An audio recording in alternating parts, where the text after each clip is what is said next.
What's up, boys? This is the Average Man's Adventures, and today I'm driving a 2010 Harley Davidson Fat Boy Low in denim black. And this is a lot more different than what I'm used to riding. I drive a Royal Enfield Continental GT 650. This is obviously a much bigger bike and a much bigger engine. This has a 96 cubic inch engine, and let's take a look at it.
Alright, now that we took a look at it, let's take it on the road. So before I get into my first ride, I wanted to go over the point of this video. I learned to ride on a 250cc Suzuki that I rode for 2 days in a rider's class I took. After that, I got my Royal Enfield, but I've been curious what it's like to ride a Harley. Obviously, I'm not used to such a big bike, but I wanted to try it out and try to express to others the differences if they're trying to switch bikes or are afraid of riding a particular bike. With that out of the way, let's get into the ride.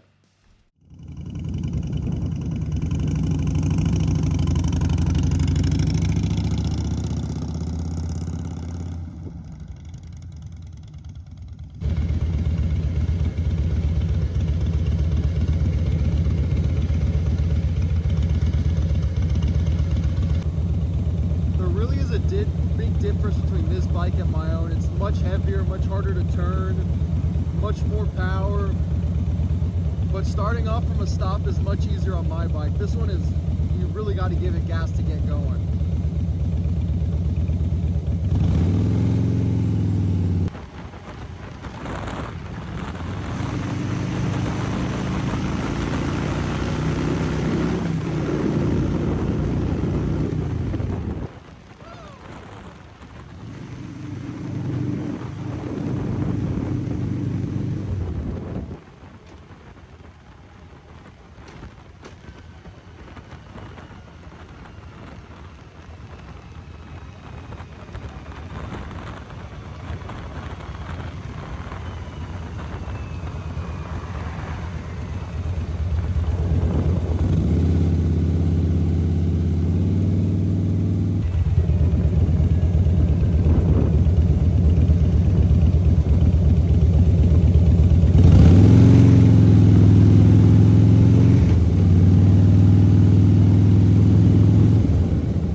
Just came back from my ride, and there's a lot of differences between this bike and my own.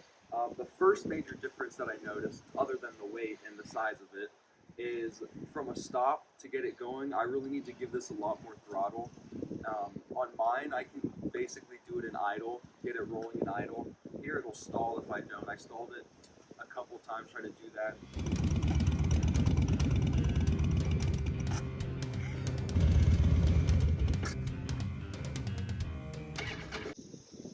The turns, you really have to get in and lean in the turns more on this one.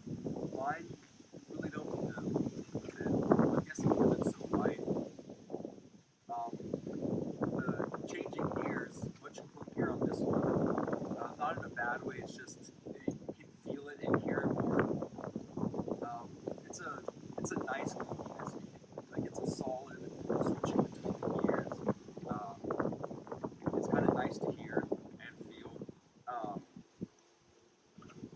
And lastly, the lack of a tachometer on this, I kept trying to look down to see where I was in my RPM range, because I like keeping it on really low on my bike. And here, I just had to go solely based off of the noise. And just how I sit in this, I'm much more relaxed leaning back in mine. I'm really uptight leaning over. So really, those are the biggest differences right now.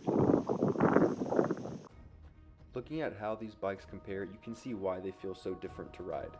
The Harley has about 2.5 times the displacement, but only 1.3 times the horses. This is what plays such a difference in getting the bike moving from a stop, as the Harley weighs 1.6 times more. The wheelbase is also another big difference that affected the turning radius and mobility I had while riding. The biggest difference, however, I feel is the seat height. The 5-inch lower seat on the Harley makes it a lot easier to manage while you're staying still.